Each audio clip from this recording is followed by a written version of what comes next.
untuk bisa bersama-sama mencari dan berbuat yang terbaik dalam rangka untuk memperberat timbangan amal ketika amal kita ditimbang oleh Allah Subhanahu wa Ta'ala di akhirat kelak. Amin Allahumma amin. Salawat dan salam mudah-mudahan tetap tercurah limpahkan kepada Rasulullah Muhammad SAW beserta keluarganya, para sahabat-sahabatnya, dan kepada seluruh umat Islam dimanapun mereka berada, yang senantiasa menghidupkan sunnah-sunnahnya, ajaran-ajarannya sampai yaumul qiyamah kelak.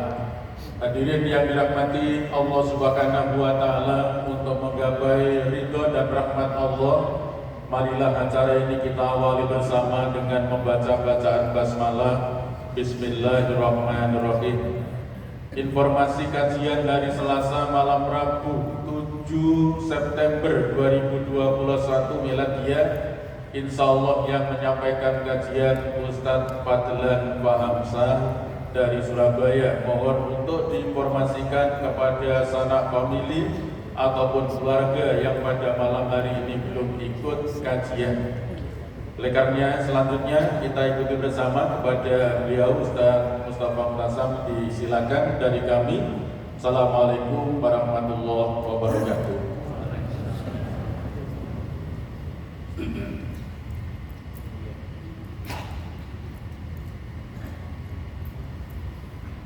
Assalamualaikum warahmatullahi wabarakatuh.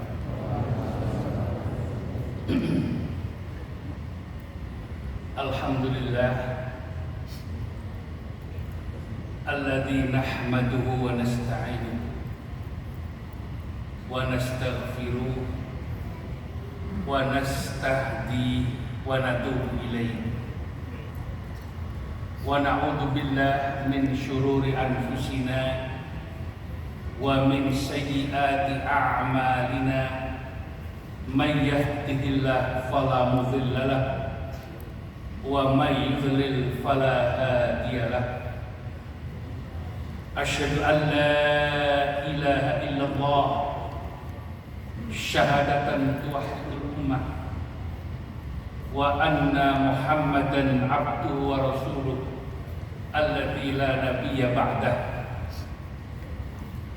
Ikhwatul iman wa akhawati rahimakumullah, usikum wa nafsiya bitaqwallah, faqad fazal muttaqun wa la tamutunna illa wa antum muslimun.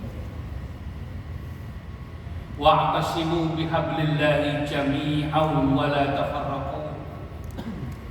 Wadhkuru ni'matallahi 'alaikum idh kuntum a'da'a fa'alafa baina qulubikum fa asbahtum bi ni'mati ikhwana wa kuntum ala syafa hufratin minan nar fa anqadhakum minha kadzalika yubayyinullahu lakum ayati la'allakum tahtadun. Wa ba'du, kita mulai liqah pertemuan kita dengan menghaturkan rasa syukur kita kehadirat Allah Subhanahu wa Ta'ala di harinya yang mulia, di waktunya yang mulia, di rumahnya yang mulia ini.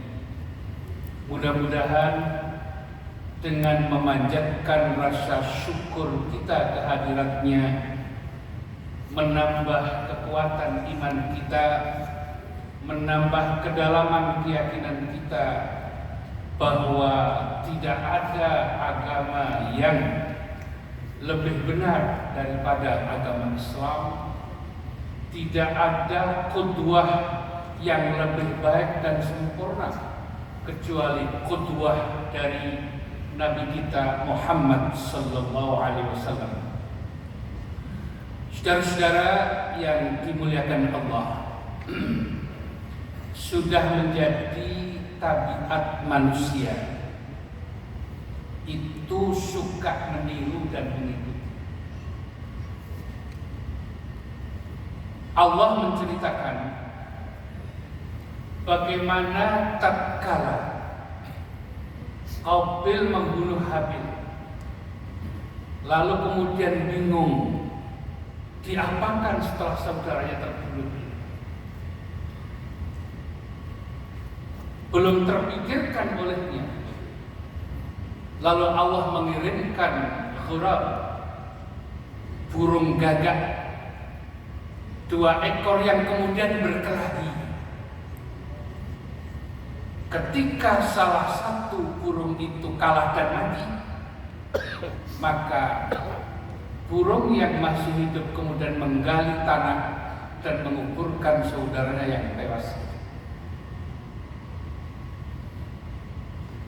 Spontan disadari bahwa kalau begitu saya harus menguburkan saudara saya yang mati. Yang ditiru adalah binatang. Begitulah. Seterusnya terus berkembang. Saat kaumnya Nabi Nuh alaihissalam dimusnahkan oleh Allah dengan banjir, disusul kaum 'Ad mempelajari kenapa kaum Nabi Nuh tenggelam oleh banjir. Maka dengan kepongahan mereka, kaum 'Ad bikin rumah di atas gunung, di atas bukit-bukit, yang menurut mereka saat itu berpikir kaumnya Nabi Nuh kena banjir karena tinggalnya di lembah-lembah. Salahnya sendiri. Bikinlah rumah di atas ketinggian.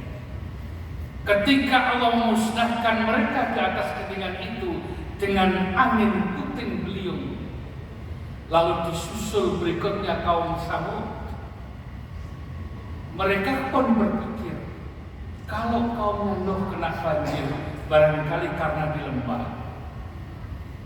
Kalau kaum 'Ad musnah karena bikin rumah di atas ketinggian. Kalau begitu kita bikin rumah di atas gunung, di dalam gunung.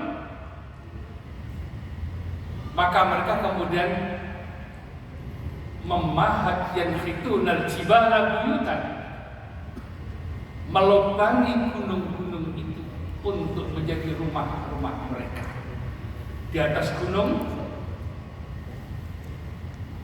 ketinggian, di dalam gunung lagi. Menurut perkiraan mereka akan aman dari azab Allah. Tapi tidak, sekali lagi tidak. Allah pun memusnahkannya dengan halilintar, suara yang keras dan memekakkan telinga mereka, dan musnah juga. Begitu manusia. Dalam kehidupan kita ini, jujur, diakui atau tidak, kita kemudian sering mengidolakan seseorang. Yang gemar olahraga mengidolakan Ronaldo, yang gemar tinju mungkin Evander Holyfield, yang gemar nyanyi ini, yang gemar itu. Bahkan tidak sedikit ketika seseorang mengagumi negarawan, misalnya Karl Marx, dia akan mengikuti. Karena setiap kali seseorang itu menjadikan orang lain sebagai idolanya, maka saat itulah orang mulai memberikan kepemilaan dan pembelaan. Hitler,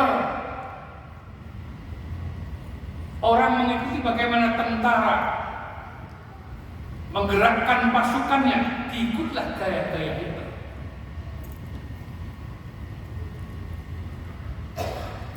Martin Luther King, diikutilah bagaimana gaya dan kepemimpinan Martin Luther King yang berani melawan arus di saat itu. Charles Darwin misalnya, orang mengidolakan lalu mengikutinya. Jadi ketika kita memulai mengidolakan seseorang, maka saat itu kita akan mulai memberikan kepemilaan. Ada pembelaan yang tidak langsung kepada idola-idola kita, diakui atau tidak. Maka pada tahapan ini, saudara, akan berlanjut pada tahapan berikutnya. Jika seseorang telah mengidolakan seseorang, maka dia akan memberikan pembelaan besar atau kecil, dan yang kedua, dia akan mulai meniru dan mengikuti gaya-gaya. Mungkin kita kaget, dari mana anak-anak kemudian tiba-tiba beli celana yang robek-robek, karena dilihatnya penyanyi-penyanyi Eropa karena celananya robek-robek, ikut. Mungkin orang tua tidak sadar ketika melihat anaknya tiba-tiba berlaku aneh, padahal dia mengikuti saudara. Pengalaman saya, saudara-saudara, ketika pada tahun saat saya di Nusa Tenggara Timur, saya punya murid kalau pakai kopiah itu miring, diluruskan tidak mau. Nah, diluruskan yang bagus. Tidak, Ustaz, ini yang bagus. Tidak berhasil memperbaiki supaya kopiahnya lurus. Ketika kemudian saya sowan ke orang tuanya, lalu orang tuanya cerita, dulu sebelum Ustaz datang, itu ada Ustaz sepuh lama di sini, Ustaz. Kalau pakai sempak begini. Dan anak saya sejak itu meniru Ustaz yang lama, miring. Jadi sekarang, pantas. Kita nyari akal bagaimana supaya tidak miring kopiahnya. Artinya dia mengidolakan sang guru yang kopiahnya miring. Jadi seseorang ketika mengidolakan orang lain, maka tahap berikutnya adalah dia akan meniru dan mengikuti gaya-gaya. Bahkan tidak sedikit kalau kemudian beranjak ke tingkat pemikiran dan intelijensia, maka orang akan mengikuti pola pikirnya, mengikuti madhab-madhabnya. Kalau bahasa kita seperti itu, pemahamannya benar-benar diikuti. Dan kalau sudah idola dan mengikutinya, itu mereka tidak berpikir salah dan benar, karena itu orang yang aku sukai, orang yang aku kagumi, saya akan mengikuti. Kalau sudah begini, saudara-saudara, maka tahapan yang ketiga akan muncul apa yang disebut khulu, memberikan penghormatan, pemujaan yang berlebih-lebihan. Itu khulu. Melampaui batas yang dibenarkan, yang ditoleransikan oleh Islam, namanya khulu. Realitas inilah ikhwani fillah rahimakumullah yang menjadi ciri manusia. Maka kemudian Islam hadir memberikan solusi. Tidak begitu caranya. Bagaimana? Allah menghadirkan orang yang patut dijadikan qudwah, dijadikan suri tauladan dan diikutinya. Kenapa demikian? Karena jangkauan Islam tidak hanya sekedar sehari dua hari, tidak hanya sekedar hidup di dunia ini saja, tapi ada jaminan ke depan, yaitu setelah kehidupan di dunia.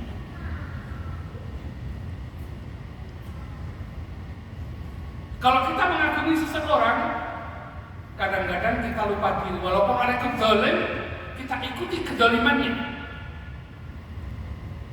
Dia musuh, kita ikuti kesyirikannya. Dia munafik, kita ikuti kemunafikannya. Dia lupa bahwa hidup kita tidak hanya sekedar berlangsung di dunia ini, tapi berkelanjutan kelak di akhirat. Ada kehidupan yang kedua setelah. Disinilah saudara-saudara yang dimuliakan Allah. Maka Allah kemudian berfirman, memberikan bimbingan kepada kita. Laqad kana lakum fi Rasulillahi uswatun hasanah. Ini Al-Ahzab 21. Sungguh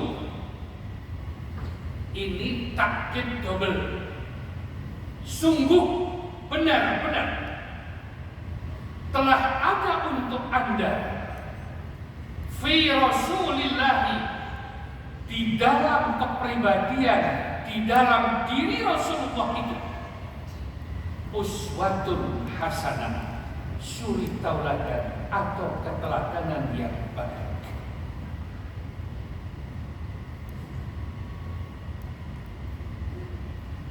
Orang-orang fasik atau orang-orang munafik berpikir itu Muhammad orang Arab, bagaimana kita mengikutinya? Muhammad kan di padang pasir, kita di Indonesia, gak mungkin deh. Dia kan hidup di zaman jahiliyah dulu, zaman batu dulu. Kita sudah zaman teknologi, bagaimana kita akan mengikutinya? Sekali lagi saya katakan, ayat ini tidak berhenti di situ saja. Ketika Allah mengatakan laqad kana lakum fi Rasulillahi uswatun hasanah, sungguh benar telah ada pada diri Rasulullah SAW itu suri tauladan yang baik. Bagi siapa? Ini persoalan. Bagi orang-orang yang fasik tidak mungkin bisa mengikuti Muhammad, yang akan dicemoohkan. Pada orang-orang yang hatinya tertutup, dia akan melihat Muhammad figur yang tidak patut dicontoh. Saya tidak bisa menyebutkan bagaimana mereka memberikan label Muhammad SAW dengan masalah istri, masalah hukum, masalah kehidupan, masalah yang lain. Sangat menjijikkan. Ya karena mereka kufur. Demikian pula ummahatul mukminin, istri-istrinya Nabi. Wanita-wanita yang menjadi begundal iblis itu akan mencemoohkannya. Yang rambut itu mahkota, yang begini, yang begitu, yang menuntut kesetaraan, yang ini. Sampean itu setaraan seperti apa? Jika seorang mahasiswa dari Unitomo menemui saya habis kaji, Ustaz, kita ini harus ada kesamaan gender. Kami menuntut persamaan. Saya tanya, kesamaan apa yang bisa bantu itu? Coba nanti saya bicarakan.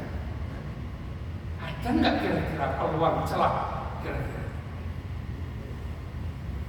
Wes, kalau sampai ingin menjadi laki-laki, ya mau kapan saja nggak mungkin bisa. Terus kesamaan model apa ya? Oh, kamu bisa hamil, saya nggak bisa kok. Saya bisa mengambil, kamu diambil nggak bisa. Kamu menyusui, saya nggak bisa menyusui. Terus kesamaan seperti apa? Diam. Iya Ustaz ya. Kesamaan seperti apa? Nggak tahu. Kamu tadi ngomong. Oh, mau keluar, mau main bola. Kalau kalian main bola, kamu suka main bola. Oh gitu. Baik. Kalau kamu jadi kuli panggul di pelabuhan, bawa apa? Mikul karung, kamu nggak mau ikut mikul. Silakan aja. Kalau mau. Ketawa-ketawa terus pulang pamitan. Saya tobat Ustaz. Tobat pada Allah. Jadi begini. Maka uswatun hasanah itu liman kana yarjullah wal yaumal akhir wa dzakarallaha katsir. Di sini titik spesifikasinya, titik tekannya, taklilnya ada di sini. Liman kana yarjullah. Jadi keteladanan Muhammad SAW itu akan berlaku dan cocok bagi orang yang memang mengharapkan rahmat Allah di dunia. Liman kana yarjullah, berharap rahmat Allah, berharap petunjuk Allah. Ya sampean maunya jadi penguasa terus. Penguasa yang dolan yang dicontoh Fir'aun kok. Bagaimana Nabi Muhammad? Muhammad gak begitu. Rasulullah SAW duduk sama rendah bersama para sahabat. Bahkan beliau menyuapi si janda tua yang biasanya pun di pasar disuapi. Mau sampean nyuapi janda-janda di pasar-pasar? Jangankan menyuapi, turun dari mobil enggak mau. Jadi yang pertama adalah liman kana yarjullah, bagi orang yang berharap mendapatkan rahmat Allah, mendapatkan hidayah Allah. Jadi kalau begitu saudara-saudara, untuk berkedua kepada Rasul sallallahu alaihi wasallam itu, maka yang pertama adalah manajemen hati dan pikiran kita. Yang sampean inginkan apa? Kalau sampean ingin seperti Firaun, nggak mungkin bisa menerapkan Muhammad sallallahu alaihi wasallam. Kalau Anda ingin seperti Namrud juga tidak mungkin. Kalau Anda ingin seperti yang lain-lainnya juga tidak mungkin. Tapi ketika Anda ingin mendapatkan rahmat seperti orang-orang yang diberi rahmat oleh Allah dan hidupmu bermanfaat, namamu harum dan dihormati oleh teman dan lawan, maka tirulah Muhammad sallallahu alaihi wasallam. Ini yang pertama. Jangan-jangan belum ikut saja sudah mencari-cari, dicari-cari kelemahan-kelemahan. Saya katakan tidak ada kelemahan dalam Islam. Tidak ada kelemahan dalam pribadi Rasul sallallahu alaihi wasallam. Yang ada adalah keterbatasan Anda dalam memahami Islam dan keterbatasan Anda dalam memahami sirah Nabi Muhammad SAW. Tidak ada kelemahan. Jadi tolong memperbaiki. Kalau kita bisa melihat kelemahan-kelemahan Islam, tidak ada kelemahan. Yang ada keterbatasan. Yang tidak mampu menafsirkan dan menerjemahkannya, lalu kita katakan memampukan. Keterbatasan kita. Itu yang pertama. Yang kedua adalah karena kita ini bapak-bapak saudara-saudara, perjalanan kita seperti musafir yang sedang berjalan. Kita lahir kemudian hidup. Setelah itu akan ada kehidupan berikutnya untuk mempertanggungjawabkan seluruh amal perbuatan, seluruh pola pikir kita. Maka yang di sana juga kita pertimbangkan. Kalau jenengan hanya mikir di dunia saja, sebentar aja Pak, Bu, sebentar saja. Paling berapa tahun Pak? Kalau tamat SMA itu 20 tahun, 18-19, kemudian keluar sampai sarjana 23 tahun, kemudian masuk pegawai, masuk jadi pejabat paling berapa tahun? Sudah lagi pensiun istirahat sudah. Kalau tidak mati lebih dulu. Jadi sangat naif kalau kita berpikir hanya untuk kepentingan dunia, sementara dunia kita itu hanya sebentar saja. Bahkan tidak hanya sekedar itu, Bapak-bapak. Yang mati muda juga banyak. Jadi tidak usah menunggu tua kematian. Yang mati tidak sakit juga banyak. Jadi mati tidak harus menunggu sakit. Semuanya telah menjadi ketetapan Allah dengan batas waktu yang telah ditetapkan sejak di Lauhul Mahfuz. Fala yastakhiruna sa'atan wala yastaqdimun. Maka tidak seorang pun bisa mampu menunda kematian itu dan mempercepatkan walaupun hanya sesaat saja. Tidak mungkin. Semua berjalan seperti yang ditetapkan oleh Allah dan itu waktunya baik. Kalau umat Muhammad SAW antara 60 sampai 70 Pak. Jadi kalau sudah 60, 70 siap-siap saja. Yang muda juga banyak, kalau siap-siap juga. Tidak lama. Nah, sekarang apakah kita capek-capek mengeluarkan energi untuk meniru seseorang, meniru pola pikir seseorang, mengikutinya hanya untuk sesaat saja? Rugi rasanya. Michael Hart yang menulis 100 tokoh dunia dan menempatkan Muhammad SAW di urutan pertama, itu beliau mengatakan saya 20 tahun menganalisa. Dia seorang Nasrani, tapi dia menempatkan Muhammad SAW sebagai orang nomor satu. Walaupun secara pribadi menurut akidah kita tidak boleh juga Muhammad disamakan dengan Margaret Thatcher. Tidak bisa disamakan. Rasulullah ya Rasulullah, di atas segalanya, khairul bashar, dengan sahabat-sahabat pun nggak bisa disamakan. Tapi bolehlah, silakan. Kita tidak bisa menyamakan. Artinya apa? Bahwa ketika kita berkutuah kepada seseorang, ketika kita menjadikan atau mengidolakan seseorang, maka harus ada perhitungan berkutuah dan beridola yang memberikan jaminan rahmat dan hidayah Allah di dunia ini dan rahmat Allah kelak di hari kemudian. Maka bunyi ayat itu adalah laqad kana lakum fi rasulillahi uswatun hasanah liman kana yarjullah wal yawmal akhir. Rahmat Allah di hari kiamat kan? Karena orang masuk surga mendapatkan rahmat Allah. Orang dinaungi karena rahmat Allah. Dan bahkan Allah Subhanahu wa taala sendiri yang mengatakan qul in kuntum tuhibbunallah fattabi'uni. Katakan Muhammad, in kuntum tuhibbunallah, kalau engkau mencintai Allah, maka fattabi'uni, ikutilah aku. Ikutilah Rasulullah SAW. Jangan mengikut kiai, Pak.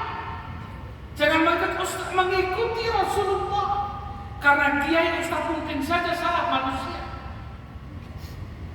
Kalau nanya sumbernya nggak apa-apa, belajar tidak masalah. Tapi kutuah kita adalah Rasulullah SAW. Fattabi'uni, ikutilah aku, katanya Rasulullah. Dengan cara itu yuhibbukumullahu wa yaghfir lakum dzunubakum. Maka Allah akan mencintai kamu, wa yaghfir lakum dzunubakum, dan akan memaafkan dosa-dosa kamu. Dengan cara apa? Mengikuti Rasulullah sallallahu alaihi wasallam. Sekali lagi, ini bagi orang yang ingin memperoleh rahmat Allah Subhanahu wa taala. Sebab kalau tidak akan dimaki-maki Rasulullah sallallahu alaihi wasallam, akan dijelek-jelekan seperti zaman sekarang itu banyak lagi. Yang terakhir sedang berkembang si Tuan Kecil, yang namanya Cak Kecil. Dan tidak sedikit orang-orang yang mengaku Islam juga mencoba mendiskreditkan, mencari-cari celah, lalu mengatakan Rasulullah begini. Nauzubillah ini dan Allah mati. Mudah-mudahan Allah memberikan petunjuk kepada mereka. Jadi dengan cara berkutuah mengikuti Rasulullah SAW, kita akan memperoleh cinta Allah dan kita akan dimaafkan dosa-dosa kita. Yang ketiga, wadzakarallaha katsiran, dan berzikir kepada Allah yang banyak. Untuk apa berzikir, Bapak Ibu saudara-saudara? Kekuatan kita ada di situ. Energi kita itu energi ilahiyah yang akan disuplai oleh Allah setiap kali umat Islam berzikir kepada Allah. Rupanya COVID ini melarang kita untuk berzikir dengan pakai masker ya. Sampai kadang dulu salah pun nggak dengar. Kita dijauhkan dari masjid, dijauhkan dari masjid. Pada tempat zikir yang bagus di masjid, karena oleh COVID ini. Kewaspadaan kita harus terus diperhatikan. Allah Subhanahu wa taala berfirman, "Alladzina amanu wa tatma'innu qulubuhum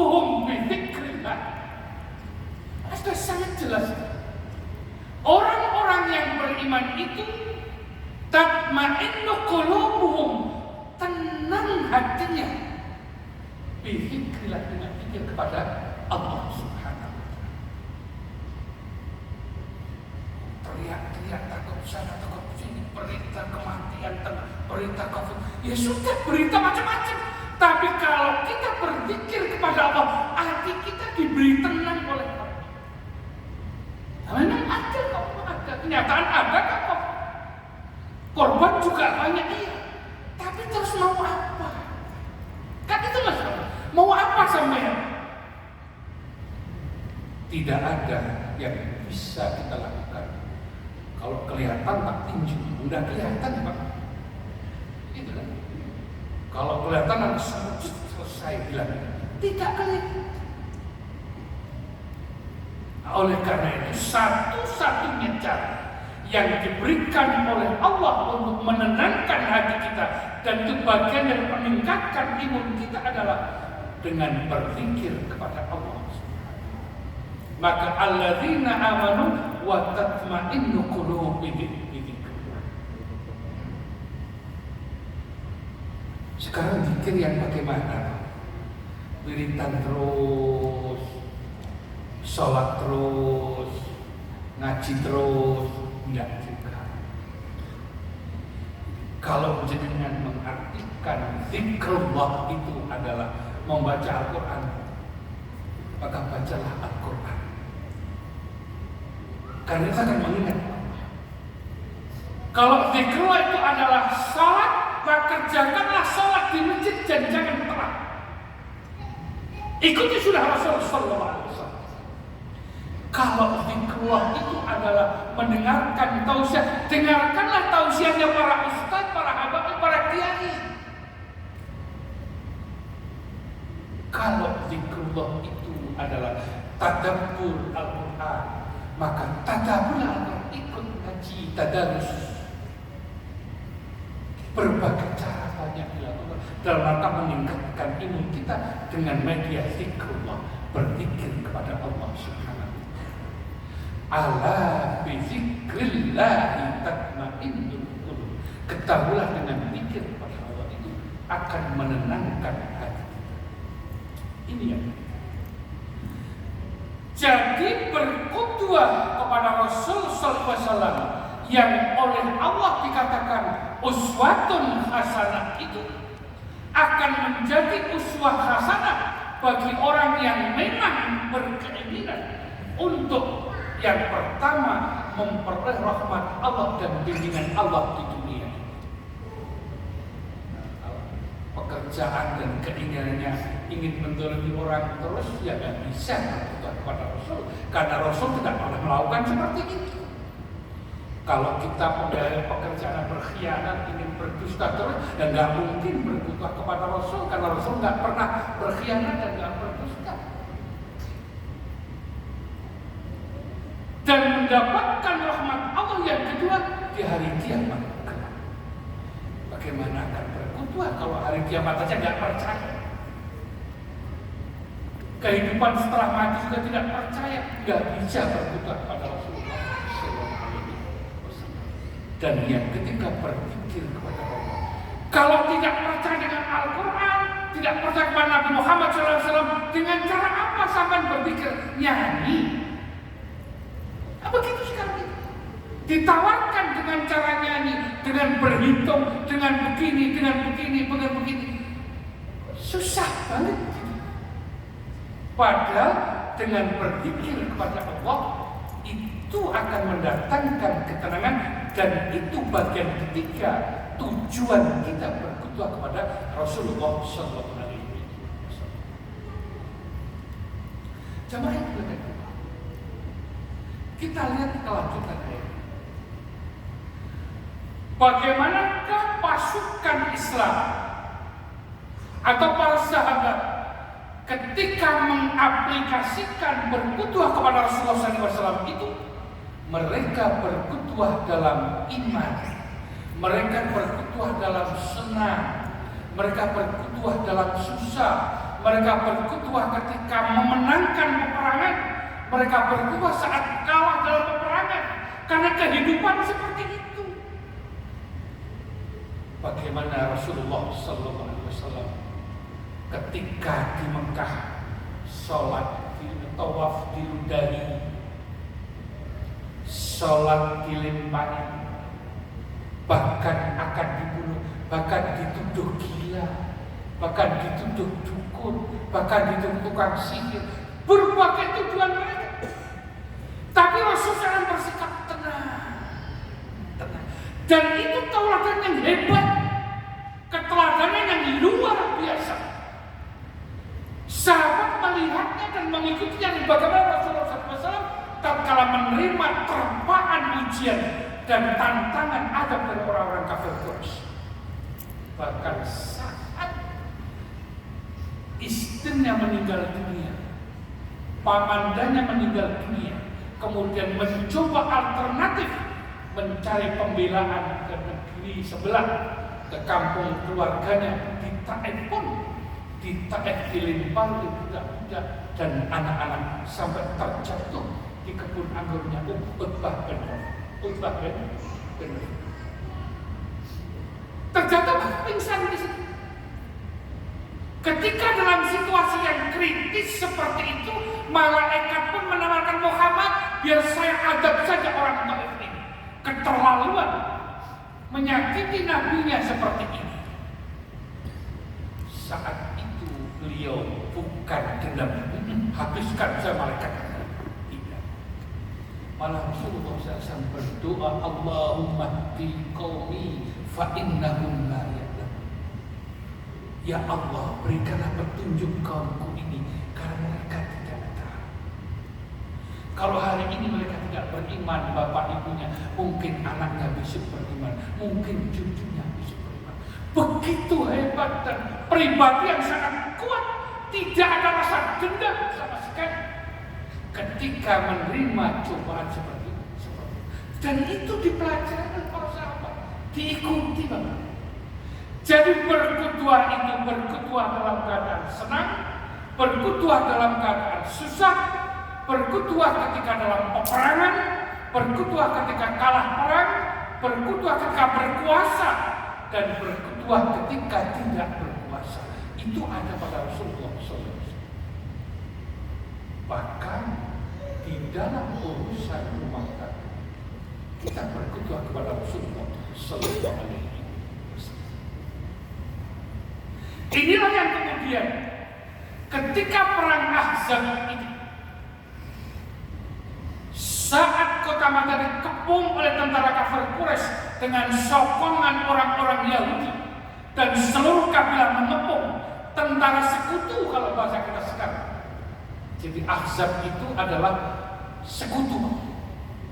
Jangan ada Hizbun, itu kelompok Ahzab berkelompok-kelompok. Seluruh kelompok bergabung jadi satu, mengepung kota Madinah, mengepung Rasulullah SAW. Maka saat itu apa para sahabat? Allah menggambarkan walamma ra'al mu'minuna al-ahzab, dan tatkala orang-orang yang beriman menyaksikan bahwa tentara sekutu yang begitu banyak, qalu, mereka mengatakan, hadza ma wa'adana Allah wa Rasul. Inilah yang dijanjikan oleh Allah dan Rasul. Bukan ketakutan, bukan.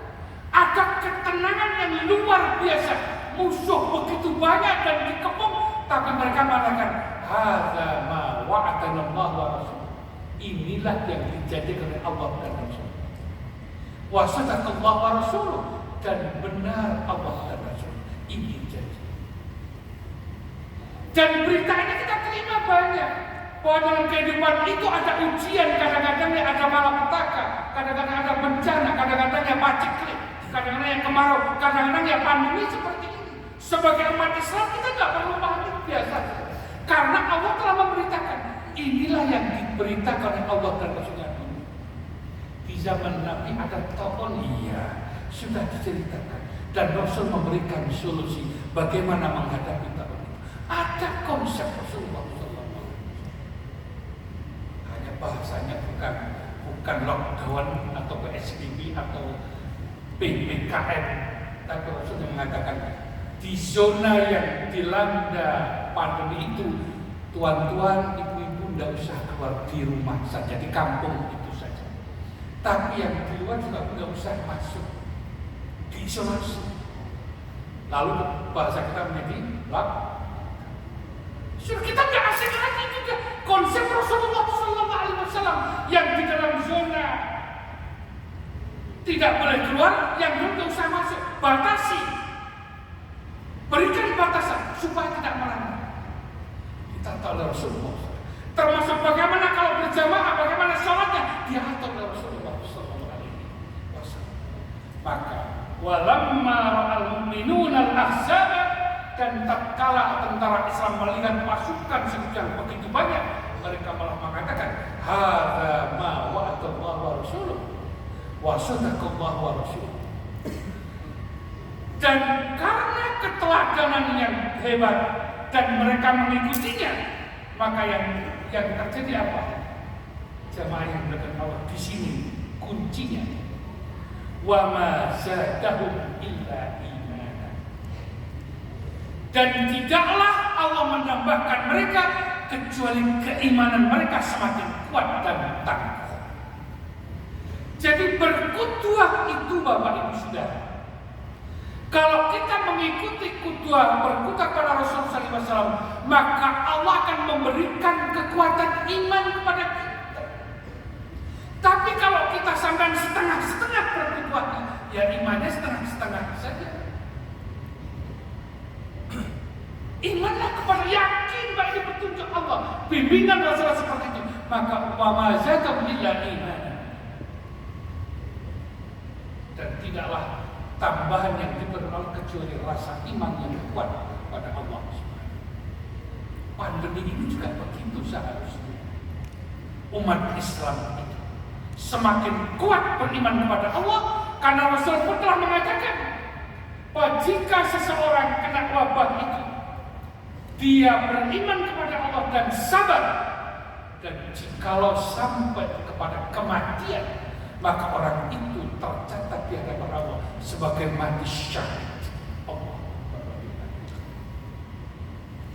tenang kita, ketenangan, dan katanya tenang itu kemudian menghadirkan imun kita yang lebih kuat, dan virus kemudian tertangkal karena imunitas kita naik. Kita lihat sekarang bagaimana. Contoh berikutnya, Allah Subhanahu wa Ta'ala memberikan contoh bagaimana Ashabul Kahfi. Ashabul Kahfi, para pemuda inau fityatun amanu bi rabbihim. Mereka adalah para pemuda yang beriman kepada Rabb-nya, menghadapi penguasa yang zalim, teraniaya, terzalimi, tapi bukan menjual agamanya, Pak. Tapi mereka membawa imannya itu bersamanya, beriman kepada Allah. Dan Allah mengatakan wazidnahum huda, dan aku tambahi mereka hidayah sehingga lebih kuat lagi iman kepada Allah. Dan tidak sekedar itu, Allah menjelaskan wa rabatna ala qulubihim, dan Allah mengikatkan di antara hati-hati mereka, Ashabul Kahfi itu. Karena beriman kepada Allah, hati-hati mereka diikat kuat oleh Allah Subhanahu. Idza qamu wa qalu, tatkala mereka berdiri salat menghadap Allah dan mengatakan Rabbuna Allah, Rabbuna Rabbus samawati wal ardh. Rabbku adalah Rabb penguasa langit dan bumi. Wala nad'u illa ilaha, dan tidak meminta kepada siapapun kecuali hanya kepada Allah Subhanahu. Maka dalam rangka ketika kita diuji oleh Allah, bagaimana Rasulullah SAW memberikan contoh, semakin kuat dan tangguh mereka bergandengan tangan, hati-hati mereka terikat kuat dengan kalimat tauhid, dan mereka kokoh dan tangguh. Kokoh dan tangguh. ratna ala qulubihim, dan Allah mengikatkan di hati mereka dengan kalimat tauhid. Itu kaum tatkala mereka berdiri memohon kepada Allah dan mengatakan Rabbuna Rabbus samawati wal ardh, Rabbku adalah pemilik langit dan bumi ini. Kalau kita berketua kepada Rasulullah SAW, kita berketua kepada yang benar, maka akan ada kekuatan. Bukan setelah diuji oleh Allah ada cobaan begini, lalu satu meretel di sana, satu copot sana, copot sini, copot sana. Akhirnya barisan kita tercapit-capit, berantakan. Dan di tempat ini pernah saya katakan, jadilah kepingan-kepingan berantakan saf umat Islam ini karena pandemi ini, karena tekanan-tekanan dan ujian dari Allah Subhanahu wa Ta'ala. Kenapa berantakan? Karena Rasul SAW saya itu mengatakan wa anna hadza sirati mustaqiman. Ini di hadapan para sahabat Bapak Ibu sekalian. Tatkala beliau duduk istirahat di bawah pohon kurma, dikelilingi oleh para sahabat, beliau mengatakan wa anna hadza sirati mustaqim. Dengan jarinya yang mulia dia torehkan di atas pasir membentuk garis dan lurus. Dan ini adalah jalanku, sirati mustaqimah yang lurus. Kenceng Islam itu, tidak neko-neko. Apa kata Rasul? Allah berfirman, "Fattabi'uhu", ikutilah jalan yang lurus itu. Lalu beliau sallallahu alaihi wasallam kemudian membuat garis lagi, membentuk perempatan. Wala tattabi'us subul fatafarraqu bikum an sabil. Dan janganlah engkau mengikuti jalan-jalan yang beraneka ragam ini, karena kalau engkau mengikutinya, fatafarraqu bikum an sabil, maka engkau akan tercapit-capit, engkau akan berantakan, terpecah-pecah dari as-sirat al-mustaqim, dari jalan Allah ini. Inilah nasib umat Islam saat ini. Karena dia kendor dalam iktisam billah, kendor dalam tamassuk bil Quran was sunnah, maka kendornya tamassuk mereka, genggaman tangannya terhadap Al-Quran dan As-Sunnah, maka kemudian mereka terpencar-pencar, tercapit-capit, satu ke sana, muncul firqah ini, yang satu menjelekkan yang lain, yang satu mengkafirkan yang satu naudzubillah. Jadi barisannya sudah tidak kenceng lagi, sudah tidak rapat lagi, sudah enggan saling berjabat tangan, yang ada jabat siku saja. Masya Allah. Kita sebagai menangis, Pak. Bagaimana mungkin Islam menjadi seperti ini nasibnya setelah diuji oleh Allah Subhanahu wa Ta'ala? Persoalannya karena kita tidak tamasuk dengan sungguh-sungguh, tidak berpegang kuat. Dan Rasulullah memerintahkan itu apapun kondisinya, beriman kepada dalam keadaan senang dan susah, dalam keadaan miskin dan kaya. Jamaah yang dimuliakan Allah, beberapa contoh sudah saya sampaikan, dan itu adalah yang seharusnya diterapkan untuk menjadikan teladan kepada seseorang, meneladaninya atau mengidolakan seseorang. Pilihlah orang yang bisa memberikan jaminan, bisa memberikan harapan untuk kebahagiaan kita di dunia dan di akhirat, insya Allah. Jamaah yang dimuliakan Allah, terakhir untuk menutup pertemuan, kita sering dan berkali-kali dalam salat memohon kepada Allah, ihdinas siratal mustaqim. Ya Allah, bimbinglah kami ke jalan yang lurus. Kita memohon kepada Allah. Siapa? Apa jalan as-sirat al-mustaqim itu? Al-Islam. Kita meminta sendiri kepada Allah untuk ditunjuki siratal mustaqim. Kalau sudah begitu, fokuskan hati dan pikiranmu untuk menapak apa yang diberikan oleh Allah. As-sirat al-mustaqim itu lewat qudwah Rasulullah SAW dan para sahabat, maka akan diberikan oleh Allah. Tapi aneh ketika kita minta dalam sholat ihdinas siratal mustaqim, lalu kemudian kita mengacu berkutuah kepada Yahudi, kepada Nasrani, kepada Amerika, kepada Inggris, kepada tokoh-tokoh yang tidak Islam, kepada tokoh-tokoh yang memusuhi Islam. Sangat keliru. Berkutulah kepada para sahabat Nabi. Kalau tidak para tabi'in, para salafus saleh, kalau tidak para kiai-kiai kita yang berjuang dengan ikhlas tanpa pamrih, tanpa bayaran untuk mendirikan negeri ini dan membina umat Islam sehingga mendapatkan rahmat dan berkah dari Allah Subhanahu wa taala. Maka Bapak Ibu yang dimuliakan Allah, wa may yuti'illah, di An-Nisa 69, wa may yuti'illah wa rasul, dan barang siapa yang taat kepada Allah dan kepada Rasul, fa ulaika ma'al ladzina an'ama Allahu 'alaihim. Barang siapa yang taat kepada Allah dan Rasul, fa ulaika ma'al ladzina an'ama Allahu 'alaihim, maka mereka itu akan bersama orang-orang dinikmati oleh Allah. Itu yang kita mintakan. Ihdinas siratal mustaqim, siratal ladzina an'amta 'alaihim. Yang pertama, jalannya orang-orang yang kau beri nikmat ya Allah. Dan ghairil maghdubi 'alaihim waladdallin, bukan jalannya orang Yahudi dan bukan jalannya orang Nasrani, Pak. Al-maghdub itu al-Yahud, wad-dallun an-Nasrani. Karena suku bangsa yang dimurkai oleh Allah orang-orang Yahudi. Al-maghdub itu orang Yahudi, wad-dallun itu orang-orang Nasrani. Jalan, jauhkanlah bukan jalan mereka yang kami inginkan, jalannya orang-orang yang kau beri nikmat ya Allah. Siapa mereka?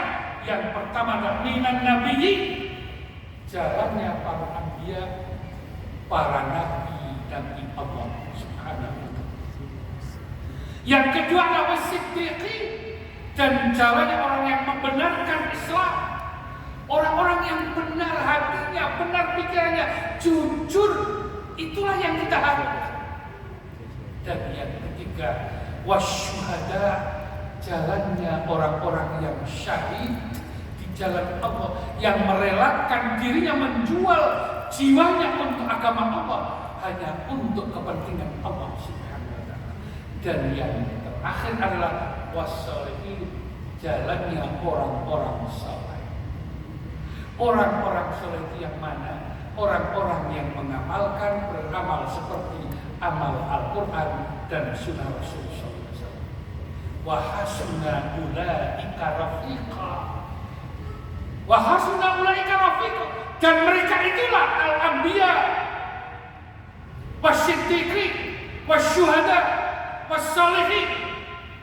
Mereka inilah orang-orang yang kelak menjadi rafiq, sahabat-sahabat, teman-teman kita yang terbaik di dunia dan di akhirat kelak insyaallah. Jamaah yang dimuliakan Allah, kesempatan masih ada, peluang masih cukup panjang. Mari kita merubah mindset kita, pikiran kita. Jangan coba-coba berbangga dengan musuh-musuh kita. Karena kalau kita mulai bangga dengan musuh kita, tidak ada satupun musuh itu yang menginginkan kita bahagia. Tidak ada satupun musuh itu yang menginginkan kita bahagia dan selamat. Semua musuh ingin musuhnya dihancurkan. Jangan sekali-kali. Jangan berpikir orang yang dikuasai setan menjadi qudwah kita. Karena setan itu adalah sifat kejahatan yang ingin menjerumuskan kita. Dan tidak cukup dengan mengakui, tapi harus memastikan inna syaitana lakum adu fattakhidhu aduwwan. Sesungguhnya setan adalah musuh bagimu dan jadikan dia musuh. Jadi tidak sekedar tahu mengakui, tapi kita harus memastikan kita jadikan musuh. Setan musuh kita. Begitu.